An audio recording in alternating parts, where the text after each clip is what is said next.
Olá, tá começando o 193º episódio do Área de Trabalho da Gigahertz, patrocinado nessa semana pela ExpressVPN. Quem fala aqui é o Marcos Mendes, e assim como toda semana, Bia Kunz e a Garota Sem Fio também tá por aqui. Tudo bom, Bia? Tudo bem, Marcos. Nossa, quase 200 de episódios do Área de Trabalho, é isso? Pois é. Eu até assustei a hora que eu falei, eu gravei 2 vezes esse comecinho que as pessoas não ouviram. Quem diria, hein? Pois é, a gente nessa correria aí, o Marcos tá mais preocupado em sobreviver hoje, então vamos aqui gravar e ajudar o Marcos a chegar logo aos 200, com a sanidade mental em dia. Não tô muito diferente, né? Vamos lá. Eu monto a pauta do podcast sempre logo antes da gente gravar, né? Eu levanto às 8, 8h30 pra gente gravar às 9. E uma das coisas que eu faço é, vou lá no Telegram, na conversa específica que a gente tem, que você coleta os feedbacks e follow-ups de todo mundo e você centraliza isso lá, pego tudo isso de lá, depois eu vou nos e-mails que a gente recebeu pelo gigahertz.fm/feedback, pego tudo de lá, coloco bonitinho, estruturando na pauta para um assunto, entregar para o outro, etc, pra gente poder gravar. Isso dá para resolver facinho, meia hora, beleza. Na semana passada, você teve uma semana muito atribulada, né, Bia? Foi complicado pra você, né? Quando que não tenho, né? Tem isso, né?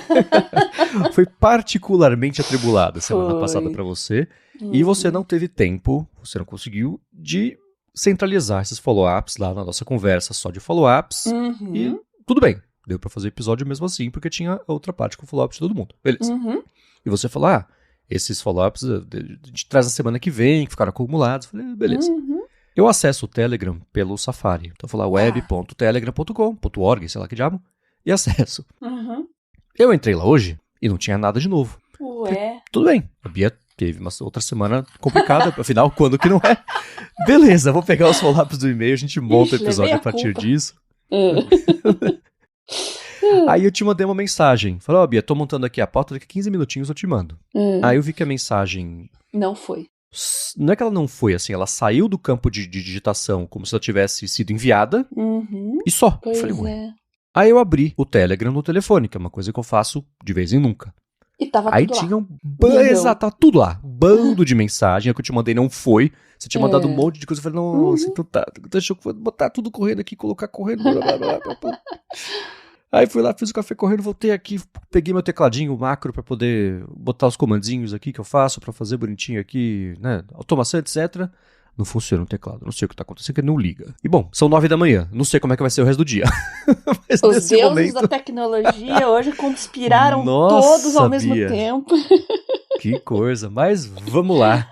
Vamos lá. Fica com o quê? Como mais um exemplo de imprevistos, como a gente lida com imprevistos durante o dia e faz a melhor situação, né? Que foi o assunto da semana passada, que inclusive tem follow-up. O Emanuel mandou pra gente. Aqui somos 2 professores universitários com 2 crianças. A gente agenda tudo por absoluta necessidade, mas que muda todo o semestre. As aulas, quem leva pra escola, quem busca, tem aula extra, quem vai levar na terapia, tem toda a parte de viagens... Aí ele falou, cada um tem uma agenda pessoal, uma agenda profissional e uma comum, onde tem os compromissos da família. Ainda assim, com tudo mapeado, não tem uma única semana do ano que seja como era planejado. Sempre tem algum imprevisto, uma novidade. A vida com filhos é manejar o imprevisto atual esperando o próximo e pedir alguma dica ou sugestão. Exato. Então, você não vai conseguir se livrar totalmente dos imprevistos, tá, Emanuel? Agora, você não falou a idade das crianças, mas conforme elas vão crescendo, elas podem ter suas próprias agendas no próprio ecossistema que vocês usam aí, se for o Google, né? Cria uma agendazinha com o nome da criança, tá? Por quê? Porque daí já tem aula de judô, tem dentista, cada um tem a sua própria rotina, né? Começa a se engajar mais na rotina. E quanto a vocês 2, o ideal é nunca preencher totalmente a agenda, deixar espaços para poder controlar os imprevistos. Acho que eu falei isso no episódio passado, que muita gente gosta de ver a agenda bonitinha, toda preenchidinha. Não, tem que deixar os buracos ali, que é justamente neles que vai dar para apagar esses incêndios. E também, conforme as crianças vão crescendo, atribuir tarefas para elas, viu? Pode ser no Google, qualquer aplicativo de tarefas que vocês usam, mas criar uma continha ali. E é importante também para a criança começar a assumir responsabilidades, né? A minha primeira responsabilidade na infância era todo dia arrumar minha cama. Então, começa por aí, tá? Uma coisa aqui, uma coisa ali. Nossa, e arrumar a cama, gente, é uma coisa que você faz, parece que te dá um ânimo. Você fez a primeira tarefa do dia e parece que o quarto já tá arrumado. É só arrumar a cama e guardar suas roupas, que né, a vida resetou. tudo. Sim, parece que a casa tá em ordem. E isso dá um ânimo também, tá? Então, começar aos pouquinhos, claro, não vai encher as crianças de tarefa e não, mas atribuir responsabilidades, que isso faz parte também do amadurecimento delas, tá? Agendas separadas e atribuição de tarefas domésticas. Esse é o caminho, tá? E não deixe a sua agenda e a da sua esposa super preenchidas, tá? Deixa os espacinhos lá. De preferência não coincidentes, né? Se você tem a terça de manhã livre, o ideal é que o outro deixe, por exemplo, sei lá, sexta-tarde, não sei, entendeu? Dias diferentes, assim, justamente para ter alguém disponível quando for necessário, né? Ah, o Juquinha caiu do skate, vou ter que levar lá no pronto-socorro, tal. Então, não dá para planejar isso e às vezes você tem que suspender compromissos ou então delegar para outra pessoa, de repente está no meio de uma aula quando isso acontece, né? Vocês são professores, então tem que saber manejar e ter um plano bem combinadinho para esse tipo de situação. Bom, dando sequência ao dia maluco aqui, eu acabei de engasgar com nada, então minha voz tá meio estranha, mas tem que seguir porque já tá atrasado, né? Hoje é o dia, hein? Nossa senhora, é hoje, viu? Mas uma coisa que o Emanuel falou, e a gente tentou fazer aqui em casa, eu e a Larissa, quando a gente começou a conviver mais e passou a morar junto, foi ter o lance desse calendário compartilhado. Eu invejo quem consegue manter isso por mais de 3 dias na vida. Tem o podcast que é o Accidental Tech Podcast, e eles sempre comentam da dinâmica de casa deles também, né? E eles têm o calendário compartilhado, cada um com a sua própria esposa. Eles, os três lá, tem um calendário que é deles também, do podcast, sim. Olha, eu sempre que eles fazem isso, que eles falam sobre isso, me dá uma inveja danada, porque aqui em casa durou 3 dias conseguir manter esse calendário atualizado, porque o calendário do Google sincronizado aqui no calendário.app dentro do macOS, aí surge um negocinho rapidinho ali que você tem que resolver, você já troca o calendário, você esqueceu de avisar, aí vem um trabalho tão grande de administrar o calendário com os imprevistos do dia a dia, que ou você administra o calendário ou você lida com os imprevistos do dia a dia. Então a gente acabou desistindo. E o Manuel falando aqui desses desafios, tem a agenda pessoal, a agenda profissional, tem essa em comum também com a família. Olha, invejo conseguir manter isso, tá? O que você falou, Bia, tenta, né, manter Assim, o Emanuel pediu uma dica de como lidar com isso para 2 pessoas. Como lidar com a vida, com os filhos, manejar imprevisto. Você pediu uma dica para 2 pessoas que não têm filhos, né? Então a gente não tem... só que a gente sabe que essa vida é um caos e que o imprevisto é a lei. Né? Então abraça isso e faz o melhor da situação. Mas isso de tentar deixar um tempinho livre no calendário, tenho certeza que o Manuel escutou e riu, né? Que falou, cara, Bia, vem aqui fazer pra mim, porque olha, deve ser muito, né, intenso e complicado, porque a vida não quer saber se o calendário tá atualizado, se ele tá cheio, se não tá, as coisas só acontecem. Né? E se a gente brinca, especialmente no ADT, que a gente grava o ADT já tem o quê? 400 episódios, né?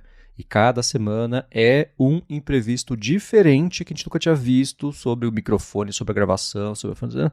Eu imagino que seja a mesma coisa todos os dias na vida com filhos, né? O bom é que, Manuel, você vai aprendendo muito rápido também a se virar nos 30, eu suponho, né? Mas deve ser meio cansativo. Eu tenho uma coisa que eu posso me orgulhar dos meus calendários aqui, né? O Marcos tá falando de 2, 3 dias, eu já tô batendo 26 anos com meus calendários digitais aqui. Ele corresponde à realidade? Corresponde. Do dia a dia mesmo? Sim, olha, corresponde. Parabéns. E mesmo quando eu mudo, assim, eu uso muito para consultar eventos do passado. Às vezes, que dia que foi que eu estive lá no médico tal mesmo, tal, tá. Então eu gosto de olhar, eu gosto muito de voltar para o passado, justamente para ver se eu estou cumprindo os meus compromissos que têm recorrência, tá? Então, gosto de manter tudo organizadinho para o futuro, para o presente, para o passado, e como eu falei, são 26 anos. Eu comecei a usar calendário digital com o Outlook, da Microsoft, acho que lá na virada do milênio, 99, mais ou menos. Mas aí que eu me engajei mesmo foi quando eu comecei a ter um dispositivo móvel para sincronizar tudo. Aí sim, aí eu vi que o negócio funcionava e estava sempre atualizado, sempre na palma da minha mão, né? E antes de eu ter o meu primeiro Palm, eu ainda tive eu tinha um StarTAC, era StarTAC? Não, aquele Motorola de concha? Sim. Né? 1999 isso. Aí a Motorola lançou um clip-on, se chama Motorola Clip-on Organizer. Ninguém conhece isso. Procurem no Google, gente, isso é peça de museu. Tô fazendo isso agora. Você encaixava ele no seu Motorola, no seu celular. Ele não, como é que eu vou explicar? Ele não funcionava com software. Ele era só um clip-on físico. Era só para você andar com os dois juntos. Porque a ideia era você andar com o celular para lá e para cá. E você carregava uma agenda junto. Então ele encaixava, você colocava no cinto. Eu não colocava no cinto, evidentemente. Mas quem quisesse tinha uma case para isso, né? E você consultava ali seus... Não dava para adicionar coisas, tá? Ele não tinha uma interface de edição. Então, basicamente, era sincronizar com o Outlook e levar por aí, tá? Para você consultar o que você ia fazer no seu dia. Então, dava para gerenciar contatos também, e não eram os contatos do telefone, é muito, muito louco falar isso, mas não tinha como, gente, era separado, eram contatos do Outlook, tá? Mas quando passei a usar o Palm, ali virada de 99 para 2000, aí sim o negócio mudou, porque aí o Palm você edita, escreve, adiciona as coisas ali, tinha canetinha, aí ficou muito mais fácil você ser organizada, me empolguei com o negócio e estamos aí até hoje. E eu Bia, sempre tenho muita coisa, Marcos, era agenda de paciente, agenda de mulher, agenda de estudos. A sua agenda de que sempre foi também atribulada. Pois é, eu usava de papel, eu sempre usei, desde adolescente eu usava agenda de papel, eu tinha que anotar tudo. Então, era importante manter essa organização para você poder cumprir tudo que tem para fazer, né? Então, ser organizado era um princípio de sobrevivência. Assim, algumas coisas. Primeiro, você falou, tem o clip-on, né? Peça de museu isso. Bia, ele está em exibição no Museu Nacional de História Americana. Meu Deus do céu, agora eu me senti antiga, me senti um dinossauro aqui. É parte do grupo Smithsonian. Então, de fato, é uma peça de museu. Eu vou confessar pra você que eu não conhecia. Eu deixo aqui na descrição, né? Vocês, ouvintes do Áreas de Trabalho, conheciam o Motorola Clip-on Organizer? Usaram? Será? Certeza, tem, né? tem até vídeo aqui, achei. No vídeo vai dar pra entender direitinho. Tá lá o StarTAC, bonitinho, você dobra, ele encaixa, ele fica com aquela tela monocromática, claro, né? O estilo da época. E você continuava abrindo, usando o telefone, falando com ele encaixado ali, igual um carrapato. Motorola Carrapato Organizer. Acho que esse é o nome mais adequado para ele, porque ele não integrava com o software do celular, mas ele ficava agarradão ali, era um carrapato mesmo. Excelente. Maravilhoso. E eu tenho, assim, ao contrário de você, o meu calendário, ele é só um documento histórico de como eu achei que as minhas semanas seriam se elas tivessem sido perfeitas. E eu tivesse planejado isso há um ano, que foi a última vez que eu organizei o calendário. De segunda-feira de manhã tem isso, à tarde tem isso. Eu olho pra ele e ele é só um estudo vestigial pra eu fazer com carbono 14 de como achei que ia ser a vida, né? Eu não consegui manter essa organização assim. E uma coisa que eu tenho feito, que eu acho que vai funcionar, é pegar um calendário físico, daqueles grandes, para poder colocar com post-its as coisas. Eu tenho pensado nisso faz algumas semanas. Preciso arrumar um calendário desse, que post-it eu tenho aqui, né? Porque especialmente para compromissos móveis, não aqueles que são recorrentes, eu acho que vai funcionar melhor. Por exemplo, dia de publicar texto com embargo no 95 Mac, que eles falam, tem que sair às 10 horas do horário central do mundo e o agendamento do WordPress é de acordo com o horário do Pacífico, sabe? E, além disso, às vezes muda, então, era no dia 2, foi pro dia 23 agora. Aí eu tenho um caderninho aqui que eu tenho anotado, mas tá numa lista, né? E tá anotado, papel, caneta, você não tem como reorganizar as coisas, reordenar. Então fica aqui e eu vou riscando quando faz, né? Super analógico. Isso. Funcionou melhor que o calendário físico. Então acho que para essas coisas móveis, quer dizer, funcionou melhor que o calendário digital. Então acho que para essas coisas móveis eu vou pegar um calendáriozinho, botar o post-itzinho para poder tirar, colocar, administrar isso. Vamos ver, pessoal. Deve ter um encostado aqui em casa. Se tiver, eu uso e reporto aqui de volta. Muito bem. E Bia, eu vi que nessa semana um dos seus apps favoritos ganhou uma atualização. Estamos falando do Samsung Browser. Você já testou? Então, eu uso direto. É o meu navegador favorito no próprio celular. Eu uso o tempo todo, né? Eu acho que eu sou uma das 6 pessoas no planeta Terra que usa.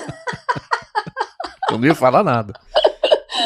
Mas eu instalei para Windows aqui agora, estou testando. Não é completo, evidentemente, como os outros, mas como eu uso no tablet, no smartphone, às vezes eu tô aqui no computador, putz, deixei aquela aba aberta lá, preciso consultar alguma coisa que eu estava vendo. Então, é mais prático, você abre ali, já abre direto no computador. E tô usando, quebra um galho aqui. Não é o meu navegador principal no desktop, tá? Mas as funcionalidades de IA ainda não testei. Pretendo começar a testar agora. Eu nem sei se eu atualizei ele no smartphone, gente. Preciso dar uma olhada aqui. Tem que ver se tem suporte também. O meu modelo, né? Ele não é o mais atual. Então, prometo que vou contar para vocês como é que é essa experiência de IA no navegador da Samsung, tá bom? Boa. Eu vi aqui na disponibilidade agora para Android, o novo browser, a função de assistente, que é com o Perplexity. Inclusive, está disponível só no Galaxy S26, nos Estados Unidos e Coreia do Sul. Sinto muito. Não vou testar então, gente.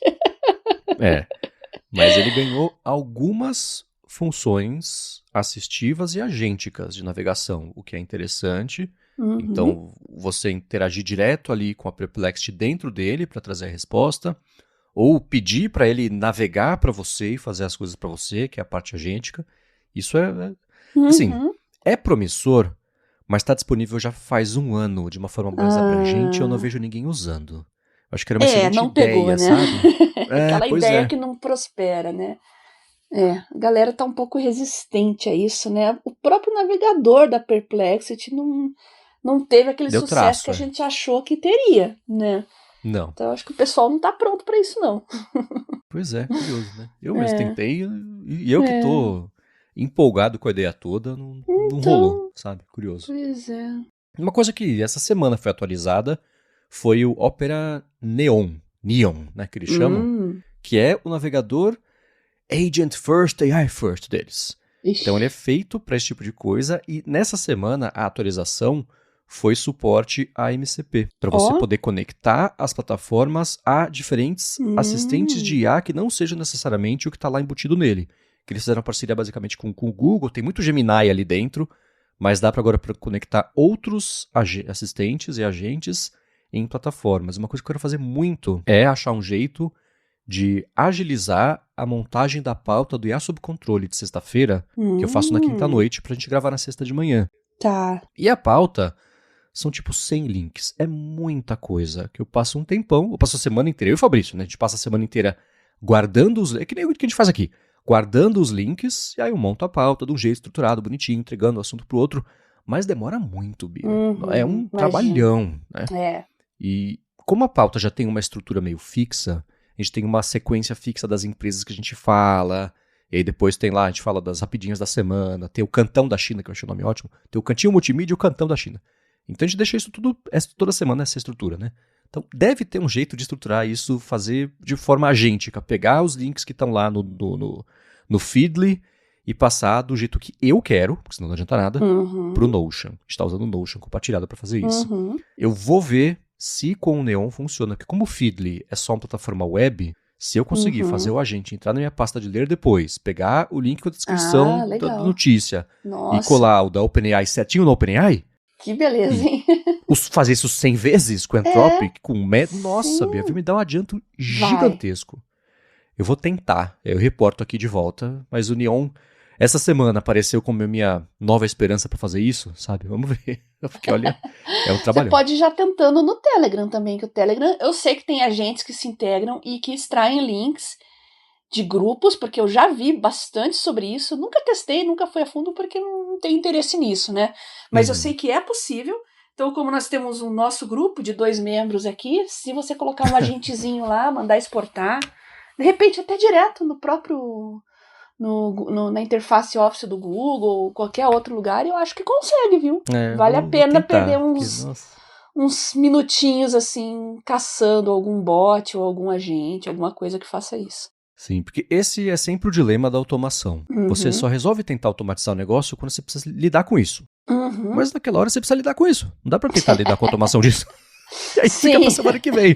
Aí passa a semana, né, você vai tropeçando a semana inteira, imprevistos, etc. Exatamente. Chega na hora de fazer de novo. Só passei a semana inteira pensando nisso, não fiz.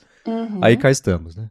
Sim. Vamos ver. Fica aqui de lição de casa pra eu tentar trazer um follow-up que seja útil sobre isso na semana que vem. Que eu tenho certeza que mais gente passa por isso, né? E sobre justamente agentes de IA, um ouvinte anônimo falou o seguinte: eu tenho usado o Claude e o Duck.ai, que é o LLM. Na verdade, a plataforma de LLMs do DuckDuckGo, com privacidade em primeiro plano, etc. Então eu tenho usado o Claude e o Duck.ai de forma efêmera. Raramente volto num chat antigo. Eu ainda não sinto confiança de usar agentes, porque eu sinto que entregar as chaves da minha vida digital para agentes de IA é como entregar as chaves do carro para uma pessoa embriagada. Ele fala que acha que vai dar problema aí mais cedo ou mais tarde. Entregar o carro pro filho adolescente. Acho que é uma comparação mais... Embriagado, né? Mas acho que no filho adolescente, porque o filho adolescente jura que vai cuidar, que bonitinho, mostra uma aura de responsabilidade, e nas suas costas ele toca o zaralho, né? E outra, acha que sabe tudo, que nem a IA, alucina sem saber o que tá acontecendo. Bem adolescente. Achei boa essa comparação. Ele tem certeza que tá certo. Exato. Eu também sou bem resistente a usar esses agentes, assim, eu não consigo. Eu tenho um problema de confiança com determinados produtos e serviços, assim, eu acho melhor não. Fico na minha. Tem esferas e esferas de agentes, né? Existe, por exemplo, a galera do OpenClaw, que aí sim é loucura. Isso sim, é dar a chave do carro, da casa, da senha do banco, tudo pro agente falar, vai meu filho, e torce pra dar certo. Pedir pra dar errado, né? Teve a própria... Esse caso, essas coisas acontecem e ficam simbólicas, mas a executiva divulgou o que aconteceu, ela sabia que estava sujeita a isso, né? Executiva de alinhamento da divisão de inteligência artificial do Facebook. Alinhamento, para quem não sabe, é a etapa de treinar não, mas vou usar treinar aqui, de treinar o modelo para ele entender a intenção do que você quer e cumprir isso de uma forma que seja a intenção e não só o resultado que você quer. E o pessoal sempre dá o exemplo de que é uma coisa mal alinhada. É pedir para a IA fazer clipe de papel de ferro, custe o que custar. E ela, no fim das contas, começar a pegar o ferro do sangue de humanos, de prédios, para poder fazer clipe de papel. É sempre esse exemplo que aparece, né? Então, o alinhamento é entender que, sim, você tem que fazer o que eu te pedi, mas dentro de circunstâncias normais na CNTP, né? A executiva que lida com isso na Meta postou que esses dias ela falou pro OpenClaw, pro agente dela, basicamente assim, resolve aqui meu e-mail. Ele falou, tá bom, começou a deletar todos os e-mails, que é um jeito de resolver, certo? Ela falou, eu saí correndo pra você desligar da tomada do computador, como se estivesse desativando uma bomba nuclear, porque de outro jeito, assim, ele começou a deletar, ela fala, para, interrompe, não, para com isso, e ele não parou. Então esse agente, sim, perigoso, né? Mas uma coisa pouquinha, e aí, pra esse ouvinte anônimo, pensar no agente mais como tipo o que eu falei do Notion agora, um automatizador de pequenas tarefas, eu acho que pode ser um jeito de você tentar fazer isso. Né? E sim, usar o Claude, o DuckGo, o Duck.ai, eles não são exatamente agênticos, então tem essa diferença.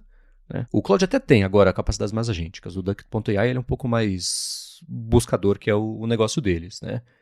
Mas pensa num caso de uso específico, autocontido, que se der problema, na pior das hipóteses, só não funciona, né? Não vai te fazer um pix pra alguém e ver se rola. E outra, ninguém é obrigado a usar essas coisas, né? Tá em voga, tá na moda, fala todo dia, mas nem todo mundo vai ter caso de uso.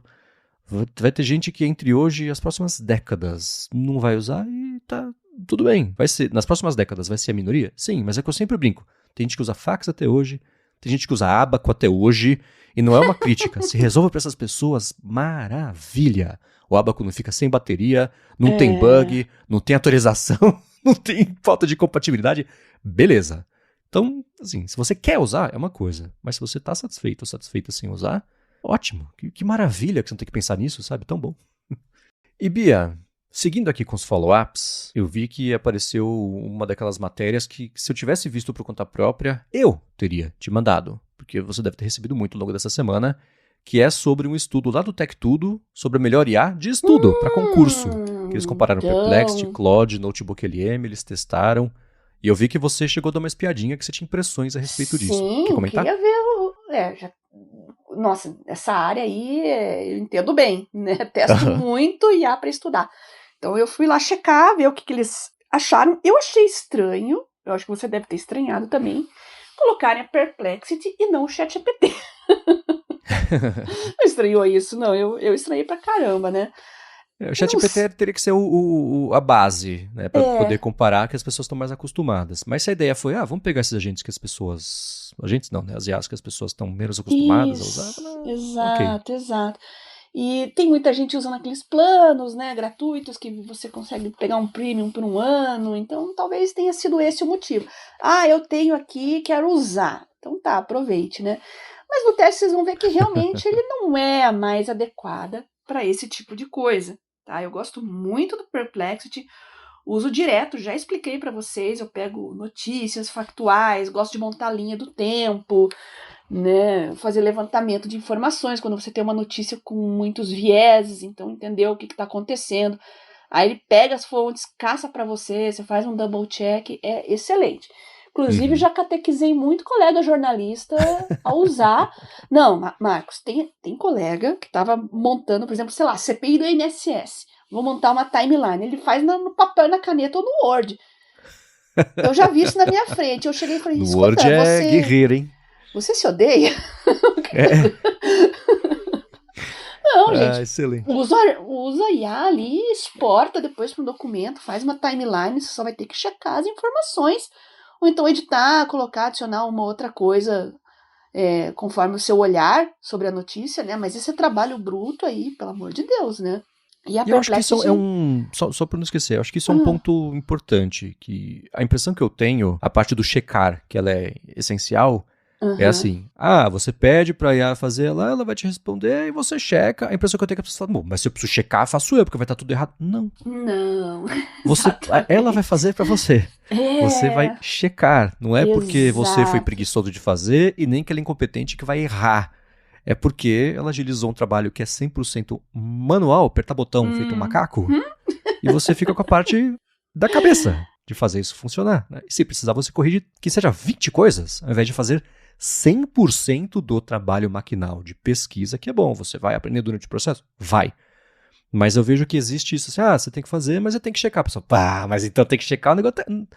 Não, assim, você fazia conta na prova na escola, você checava depois, teoricamente, pra ver se estava certo. É a mesma coisa. Agora, em se tratando de estudos mesmo, vamos focar no Claude Notebook LLM.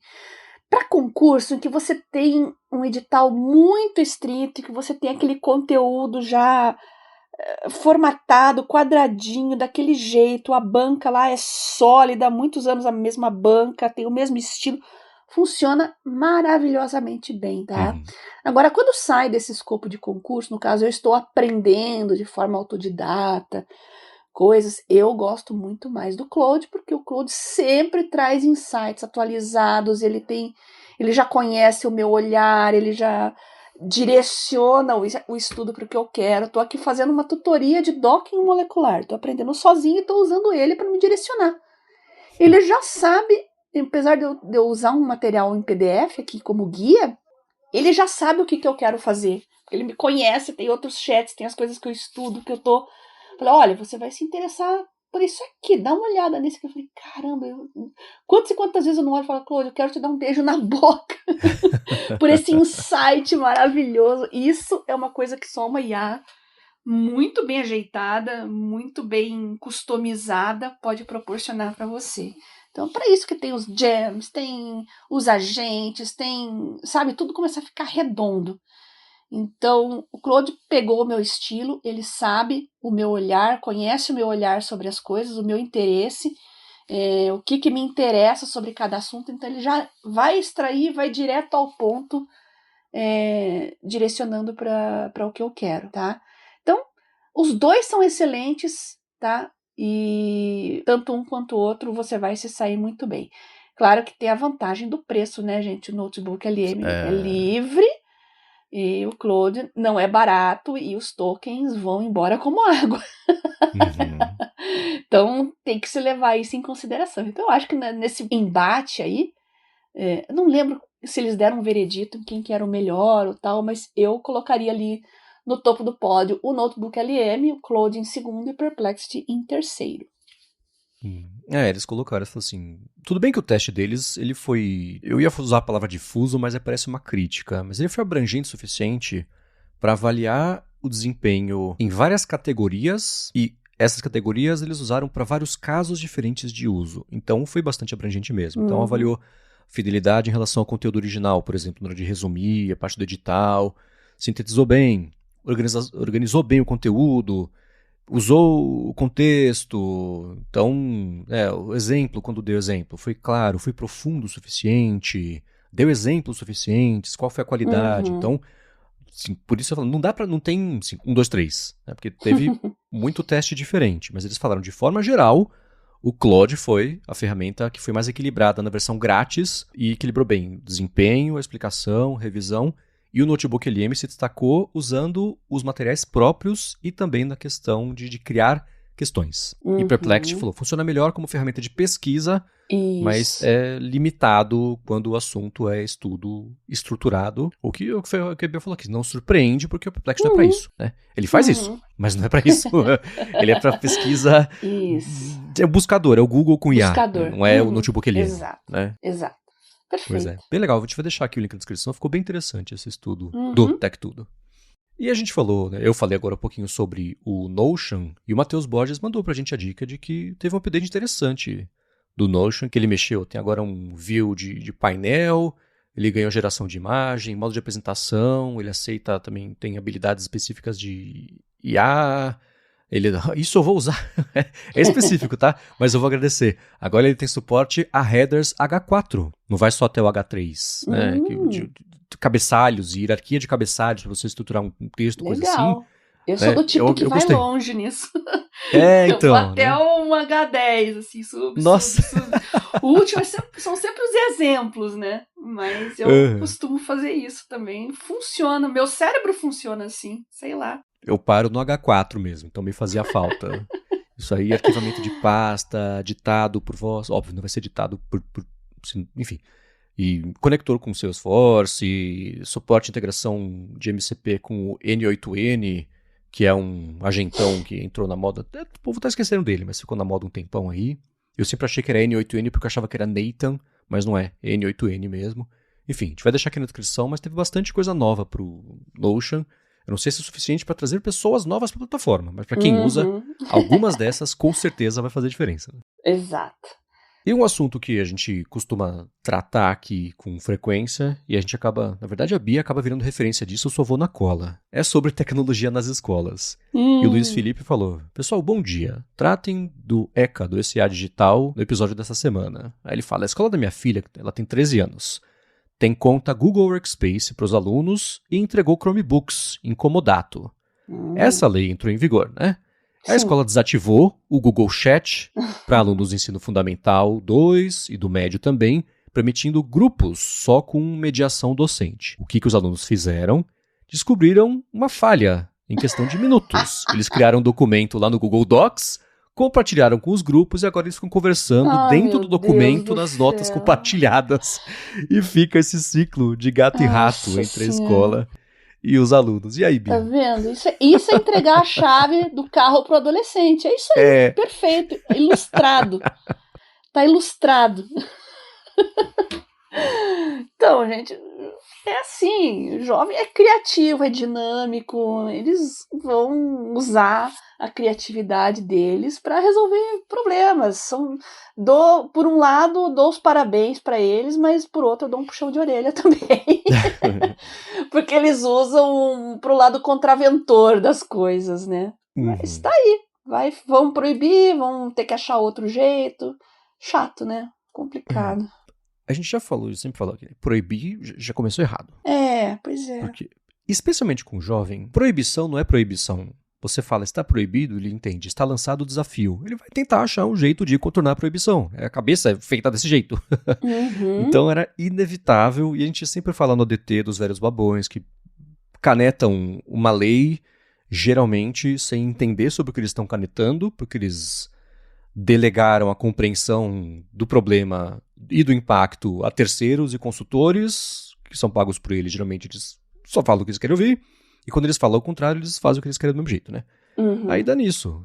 Eu sempre falo, a pior das hipóteses é o quê? Alerta de cookie, que infesta o mundo inteiro, porque lá na Europa teve uma canetada dessas. Teve a canetada da IA, que a Europa tá voltando atrás, porque foi totalmente sem pé nem cabeça. Então, esse tipo de coisa é pela educação, é pela instrução, não é pela proibição. Porque se tentar proibir, você acha que resolveu o problema, todo mundo finge que acredita, e o problema continua. Aí você finge que você fez alguma coisa pra resolver, né? Então, não é por aí, não. E não tem solução, assim, Luiz Felipe. A criançada vai achar um jeito, nem que seja só pela contravenção, de contornar o limite.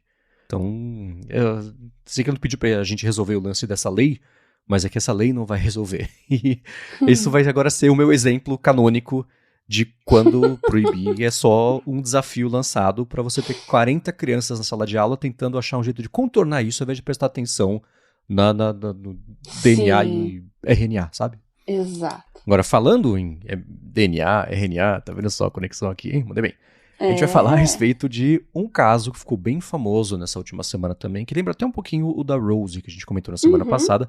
Mas antes de falar sobre isso, eu vou agradecer a ExpressVPN, que está mais uma vez patrocinando a área de trabalho, que segue oferecendo um mês de graça para você experimentar o serviço deles. E aí, se você assinar o plano anual por meio do link expressvpn.com/adtrabalho, eles dão para você 3 meses para você seguir usando quando acabar esse 1 ano para você usar, depois de testar por 1 mês, para ter os seus dados mais seguros, sua conexão mais privada. Quando você roteia a sua conexão pela VPN da ExpressVPN, nem ela sabe quais são os sites que você está acessando, os dados trafegados. No fim das contas, quem é você? Porque quando você usa um Wi-Fi que você não conhece, especialmente quando ele é de graça, mas o do avião, ele não é de graça, mas mesmo assim acontece o quê? Esses dados são coletados. Vai saber por quê. Às vezes nem é para ser uma coisa, né, de hacking, mas são seus dados. Você não tem que dizer quem é você, o site que está acessando, por quanto tempo, que aplicativo você usou, o conteúdo que você acessou. É tudo seu, né? E você protege, fica tudo criptografado e nem a ExpressVPN sabe nada do que você está fazendo. E para streaming também é bacana você usar a ExpressVPN, porque você pode escolher um dos, 100 países que eles têm de servidores aí, rotear a conexão pelos países e você vê o catálogo do streaming desses países, que é um catálogo diferente do que tem aqui no Brasil. E para ver como é fácil colocar no telefone, no tablet, até na TV, dependendo do modelo, no roteador de casa direto se você quiser, na Apple TV, que como eu uso aqui em casa praticamente todo dia, vem em expressvpn.com/adtrabalho, testa por 1 mês de graça e se você assinar o plano anual, você pode continuar usando por 3 meses a mais aí no fim desse ano. Muito obrigado, ExpressVPN, pelo patrocínio de mais esse episódio do Área de Trabalho e pelo apoio a toda a Gigahertz. Muito obrigada ao pessoal da ExpressVPN por tornar os nossos ouvintes mais seguros e acessar mais tipos de conteúdo. Muito obrigado e vamos lá. A gente falou na semana passada do caso, do câncer da cachorrinha Rose e como foi o processo do dono dela, que gastou uma boa nota para tentar encontrar e ajudar o desenvolvimento de uma vacina. Mais ou menos isso, tá? Tô resumindo muito aqui, dá para voltar no episódio para escutar. A gente viu um caso parecido, não é parecido, não sei, a Bia pode dizer, mas com um humano nessa última semana, foi isso? Pois é, então, repercutiu muito, gera interesse, assunto cura de câncer, vocês sabem que atrai gente de todos os tipos e muita gente gosta de criar teorias em cima, então é meio complicado. Ainda bem que tem a Perplexity, né, que pode fazer uma curadoria, ajuda a gente a separar o joio do trigo. Tá? Mas o que eu quero trazer essa semana é o meu hiperfoco da vez, que é a história do Cid Cibrandi. Se eu não me engano, foi o professor Adolfo que mandou, e mais alguém, desculpa, eu esqueci o nome, eu sei que 2 pessoas me mandaram. Tá? Camilo de Azevedo mandou também. Ah, perfeito. Então eu fui atrás dessa história, fui averiguar, fui atrás de informações, achei vídeos dele. Ele é uma pessoa conhecida já, ele é do Vale do Silício, se eu não me engano, né? Ele é cofundador do GitLab. Isso, do GitLab. Então o cara, começa que ele tem dinheiro, fundou um unicórnio, né? Começa por aí. Então ele tem bala na agulha. O que aconteceu, tá? Essa empresa dele é super famosa, tem muita informação sobre ela na web, tem entrevistas com ele. Aí, no meio da pandemia, ali, a empresa abriu capital, inclusive. Então, ele é um bilionário, assim, conhecido, e ele dá muitas entrevistas. Só que em 2022, ele começou a ter sintomas de alguma doença, algum problema, tá? E ele descobriu que ele realmente estava com uma massa tumoral ali numa das vértebras dele, do tórax, tá? E teve o diagnóstico na hora ali, osteosarcoma, tá? Que é um câncer ósseo, né? E com um perfil bem agressivo e raro, porque osteosarcoma é mais comum em jovens e ele tem 45 anos, tá? E tem certas situações de risco que favorecem o desenvolvimento desse osteosarcoma que ele não tem. Então ele é um caso bem confuso, assim, bem atípico, tá? Então lá foi ele fazer o tratamento padrão é cirurgia, né? Tem que tirar a vértebra que tá afetada ali pelo tumor. Então, meu irmão passou por uma cirurgia, não com tumor, mas ele também colocou uma estrutura ali, uma placa, foi o que ele fez, tá? Então, tirou a vértebra, colocou uma estrutura de titânio, passou por radioterapia, quimioterapia. Não é fácil, gente. Osteosarcoma é cruel, tá? Até uma terapia com feixe de prótons ele fez, tá? E como vocês podem imaginar, um tratamento tão agressivo é o protocolo padrão para esse tipo de câncer. Infelizmente é um câncer muito difícil de tratar. Claro que ele ficou com diversas sequelas, tá? E uma coisa que me chamou muito a atenção nos links, nas entrevistas que ele fala, é que ele ficou mais burro. Evidentemente ele não é uma pessoa burra, tá? Ele é uma pessoa genial. Mas eu entendo, eu tive a Covid longa, eu demorei 2 anos para entender que eu tive Covid longa, porque eu o tempo todo falava, o que aconteceu que eu estou mais burra? Eu acho que eu fiquei nos anos 2023 até 2024, 2022 até 2024, falando assim, quebrou alguma peça dentro do meu cérebro e eu emburreci. Soltou um fio. Exato. O meu perfil de Covid foi bem surreal, né, gente? Eu não tive sequela pulmonar, apesar de ter asma, tá? Eu usei anticorpos, tá? Eu já tava sem andar quando eu tive a Covid, eu já tava com tempestade de citocinas. Então, a partir da injeção de anticorpos, eu não consegui respirar. Nossa, eu fiquei com 50% de comprometimento pulmonar, tá? Precisei de suplementação, de oxigênio, mas não fui entubada, nada disso, não fui para UTI, nada disso, porque com a injeção de anticorpos em 24 horas eu estava de pé, uma coisa assim impressionante.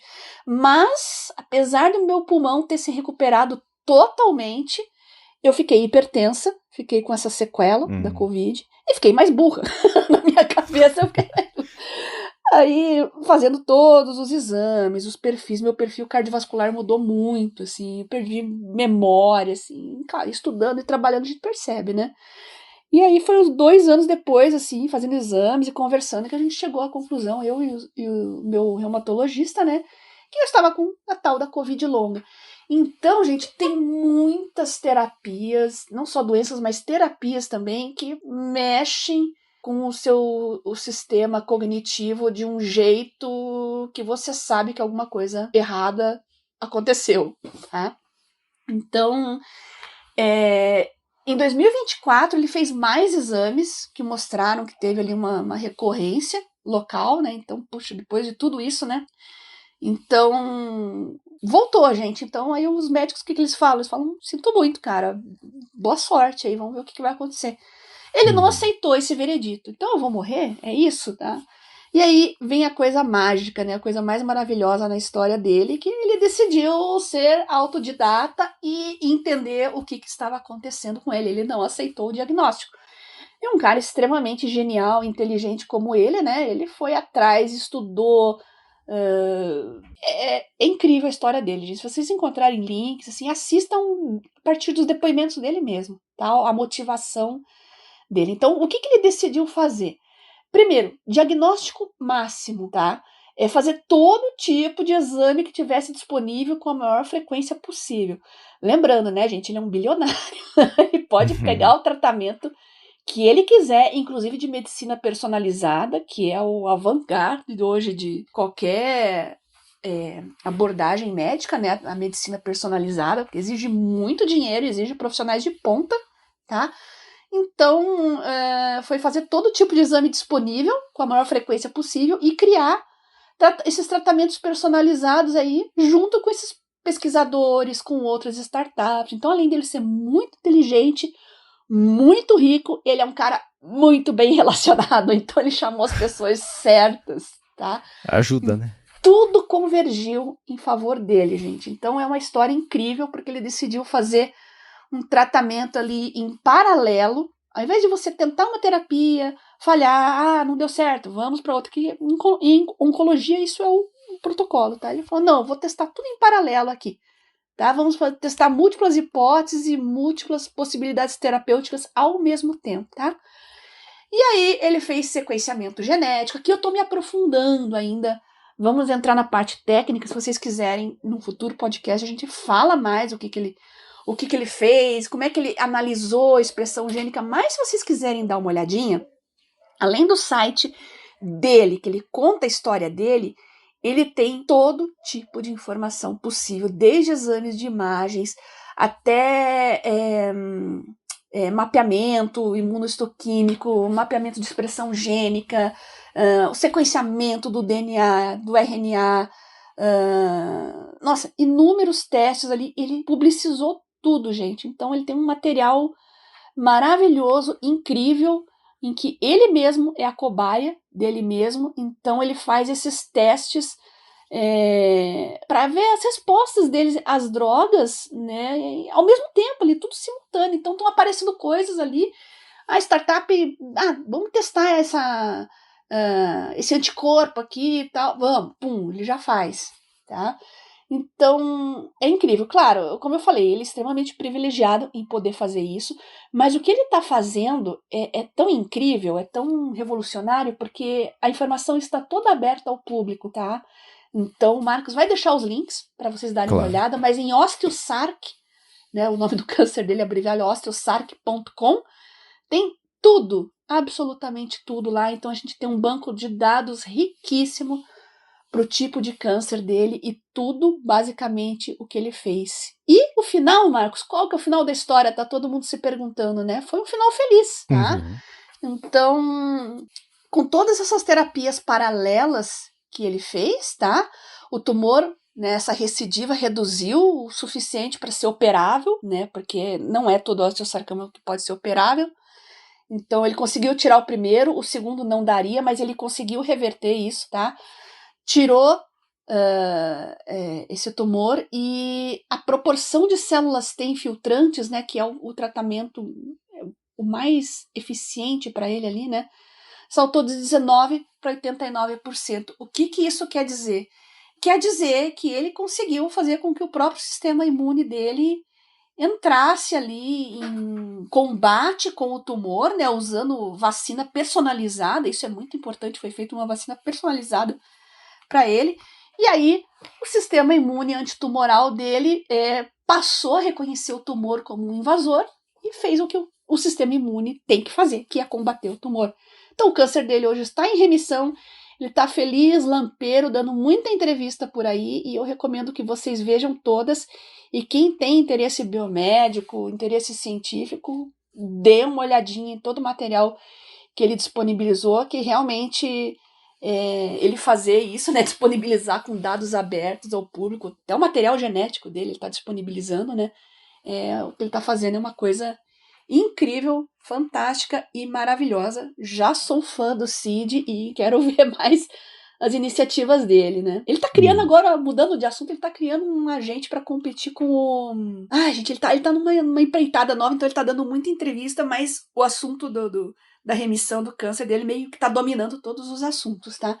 Então procurem as histórias do Cid, leiam, que realmente é fantástico. Eu tô dando uma olhada rapidinho aqui no site, ele tem um total de 25 terabytes de dados, né? Tudo documentação dos dados, desde exame de imagem até sequenciamento, né, genético, tá tudo lá. É um material riquíssimo para quem curte medicina de precisão, medicina personalizada, imunoterapia, maravilhoso. E assim, obrigado por ter ajudado a explicar bastante mais profundo do que a superfície, que geralmente é o que espalha. Eu sei que vocês vão abrir lá, é grego para a maioria dos nossos ouvintes, e todo mundo que não é da área, né? Mas vale a pena registrar que o mais importante é que ele está disponibilizando tudo, tá? 25 terabytes não é pouca coisa. Tá, eu sei que o exame de imagem é bem pesado também, né? E no caso dele, com certeza tem boa parte desses teras aí são imagens, tá? Antes e depois, pré-cirúrgico, pós-cirúrgico. Mas mesmo assim, é muito legal esse material dele. E o que eu ia comentar é que essas notícias espalham, e o jeito que as pessoas contam e resumem a história atrapalha entender qual que é o benefício disso. E eu vou te cortar, Marcos. Provavelmente tem um podcaster bem famoso aí, que já vai sair falando que a indústria farmacêutica não quer que você faça o que o Cid fez nele mesmo. Todo mundo sabe quem é esse cara, né?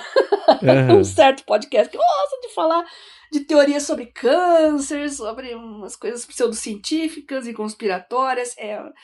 Infelizmente, uma pessoa que tem muito alcance, mas ele fala muita abobrinha, gente. Muita abobrinha. É difícil. Geralmente essas coisas estão associadas, né? Dá raiva. Então, gente, tomar muito cuidado, e câncer sempre na web, assim, tem que saber filtrar as coisas, tá? Porque ter milhões de views e uma audiência grande não quer dizer necessariamente que é uma informação de qualidade, mas é uma informação que impacta e traz um certo...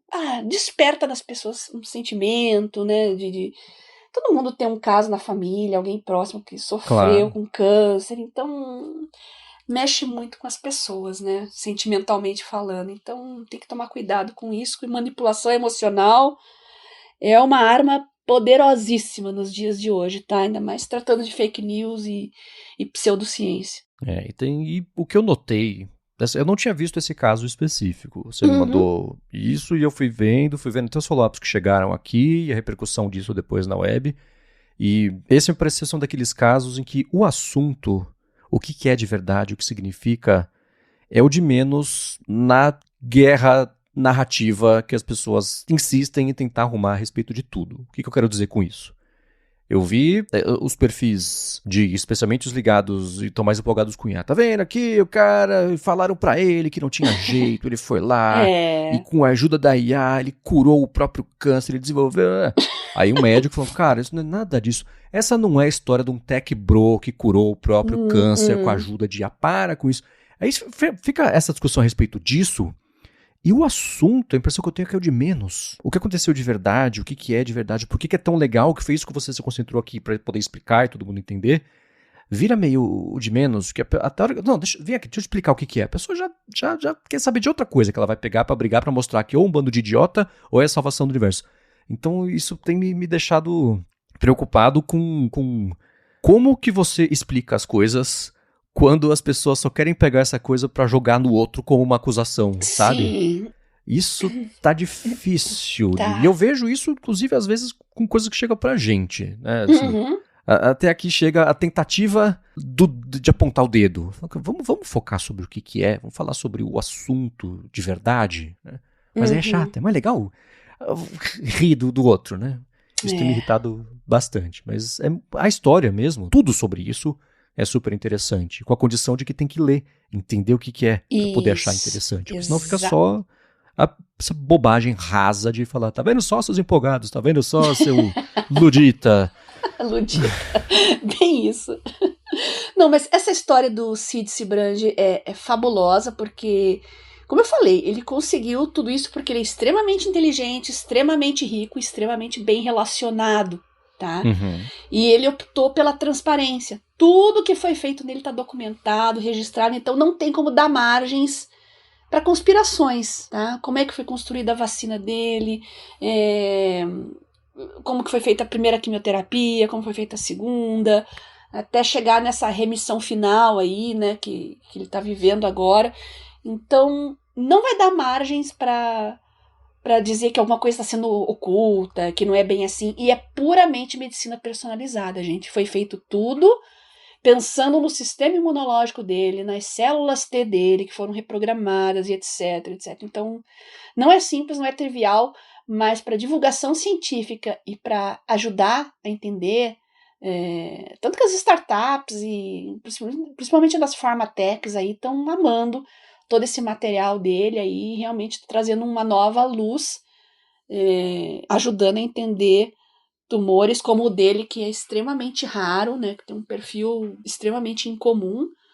Uma situação que os médicos chegaram e falaram, não tem mais o que fazer. Tudo que tem legalmente pode ser feito e registrado e autorizado pelas agências, assim, as drogas e as terapias já usamos. Então ele foi fazer tudo de forma alternativa ali com a comunidade dele e deu super certo. Deu certo. Poderia não ter dado. É bom que se diga isso, tá, gente? Então, mas tá aí. Fica o registro, os sites, as imagens, vale a pena vocês darem uma olhadinha lá, tá bom? Sim, vai ter tudo aqui na descrição, sim. Bom, e pra encerrar o episódio de hoje, o Rambo mandou pra gente um estudo que eu achei divertidíssimo. Que foi o seguinte, é uma matéria que ligou para um estudo de Cornell que falava: as pessoas que adoram papo furado corporativo são ruins no trabalho delas.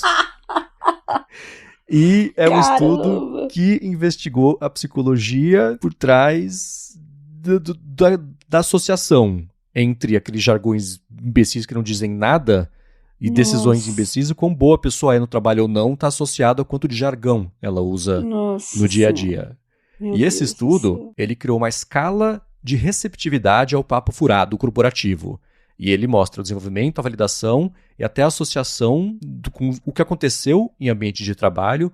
E eles usaram 4 estudos e com base nisso fizeram um novo estudo e criaram essa escala. E assim, eu vou deixar aqui na descrição, mas é muito engraçado porque parte do estudo envolveu pegar frases de verdade, que só tinha blá blá blá corporativo, que não quer dizer nada, e 20 frases geradas artificialmente, nem dá para diferenciar entre uma e outra. Por exemplo, trabalhando na intersecção entre a colateralização cruzada e pensamento visionário, vamos concretizar um novo nível de credenciamento de ponta e visão de estado final no mundo definido por arquitetar para potencializar um cenário vertical. O que isso quer dizer? Nada. Mas estava lá. Aí, lendo essas frases, me lembrou muito. Isso não está no estudo, óbvio. Mas quando o Elon Musk contratou a Linda Yaccarino para ser CEO do X, e ela postou sobre a visão de que o futuro do X era um estado de interconectividade ilimitada, que estava... Essa frase eu penso nela uma vez por semana. Está centrado em áudio, vídeo, mensagens, pagamento, banco. Está centrado em tudo. Então, centrado, né? Criando um marketplace global para ideias, para bens, serviços, oportunidades. No poder da IA, o X vai conectar todos nós de uma forma que estamos só começando a imaginar. Parecia uma frase desse estudo. Visão sinérgica, engajar as capacidades, etc. Enfim, né? Os 4 estudos que eles pegaram eram a partir de amostras de verdade de pessoas e comunicações, tipo com 300 pessoas, de 50, etc, etc, vários participantes, e eles confirmaram uma relação entre o uso... Eles falam, tem uma diferença entre... Eles falam de corporate bullshit, mas eu coloquei aqui como blá blá blá corporativo e jargão. Eles falam, o jargão, ele cumpre uma função semântica e facilita a comunicação porque as pessoas sabem o que você quer dizer. Que é o contrário do blá blá blá corporativo, que ele tem palavras que parecem comunicar alguma coisa, mas que na verdade não dizem nada para você soar inteligente, a pessoa finge que ela entendeu e ninguém fala sobre isso, cada um segue com o seu dia, né? E o estudo mostrou que quanto mais a pessoa usa esse tipo de jargão corporativo, e é difícil traduzir porque tem coisa que é frase idiomática de inglês e português, mas é tipo uma frase que eu falei aqui que não disse nada. Né? E quanto mais a pessoa usa, está negativamente associado a ela ter um pensamento analítico e está positivamente associado a pessoa comprar outros tipos de bobagem argumentativa na hora de falar sobre o trabalho. Além disso, com essa escala que eles desenvolveram e eles mediram a quantidade de uso de jargão, de blá blá blá corporativo e o sucesso da empresa, eles falaram que o uso de jargão corporativo é um forte preditor da tomada ruim de decisão do trabalho. Está associado. Quanto mais a pessoa fala sobre... faz tanto tempo, felizmente, né, que eu não piso em agência, escritório, nada assim, que eu nem sei quais são os jargões usados hoje em dia. Mas esse que eu falei aqui, traduzido, né, cheio de palavras e frases de efeito que não dizem nada, né? E tá também, quanto mais a pessoa usa esse tipo de blá blá corporativo no dia a dia, essas pessoas geralmente estão mais ligadas a acreditar em fake news e em teorias da conspiração. Afinal, falta pensamento crítico.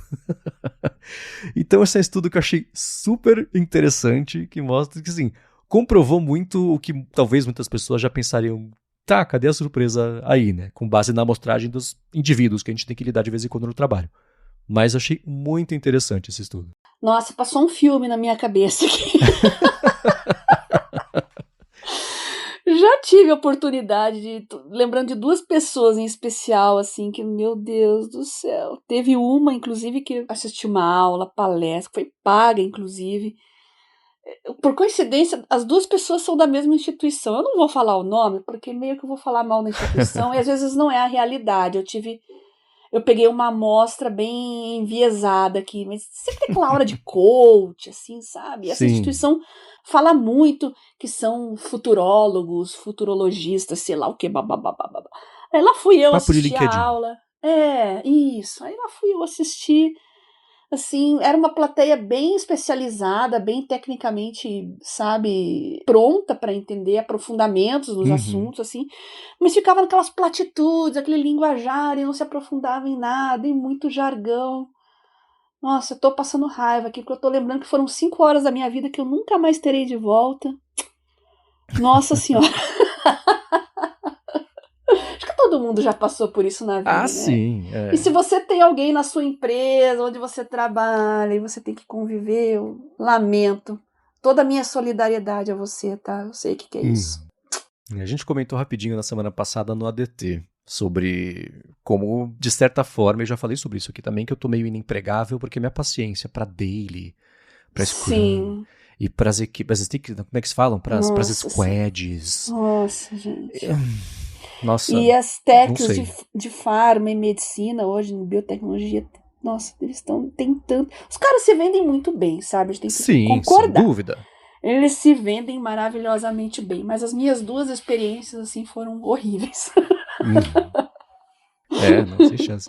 E o último ponto aqui desse estudo, eles falam, né, que na parte de organização da empresa, esse blá blá blá corporativo, ele aparece, por exemplo, em contexto como quando você vai dar um feedback para alguém. Em reunião é um festival desse tipo de jargão. Jargão não, jargão é o bom que eles falam, mas de frases que não dizem nada, né?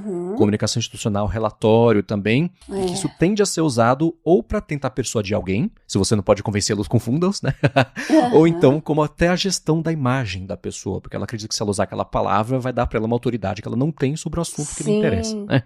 E que sinaliza falsamente competência, autoridade, e isso, no fim das contas, prejudica toda a parte de comunicação da empresa, de fato, a forma como a pessoa se relaciona com o trabalho, com o que ela tem que fazer, com o histórico dela com a empresa, e reputação. Gera até, falaram, um risco legal, financeiro também, né? Que isso varia um pouquinho de acordo com o contexto, mas basicamente aponta na mesma direção, independente da empresa. Muito interessante. Muito bom. Muito bem, e assim então, trazendo essa visão sinérgica da liderança de pensamento para garantir que a gente está aqui evitando o déficit reputacional com os principais aprendizados do jeito mais eficaz possível para encerrar o nosso foco ressonante, a gente vai encerrar o episódio de hoje também. Então, para você que quer mandar follow-ups, perguntas, feedbacks, vai em gigahertz.fm/feedback. As notas do episódio você encontra aqui na descrição, também em gigahertz.fm/adtrabalho/193. Obrigado, ExpressVPN, pelo patrocínio do episódio de hoje. A vocês que mandam os feedbacks, os follow-ups, falam com a Bia, ela já comenta como. Vocês que ajudam a área de trabalho a chegar mais longe com os reviews, com as avaliações, recomendando também, muito obrigado. E obrigado a você, Bia, por semana após semana ajudar todo mundo, inclusive eu, a ter uma vida cada vez mais produtiva e livre de blá blá blás corporativos. Eu que agradeço você, Marcos, pelo convite para fazer o área de trabalho, nossos patrocinadores que viabilizam ele, vocês, ouvintes, que sempre mandam dicas, sugestões, comentários, pautas, apps para a gente testar. Todos os links do episódio de hoje estão na descrição. Eu reforço mais uma vez que vocês leiam a história do Cid.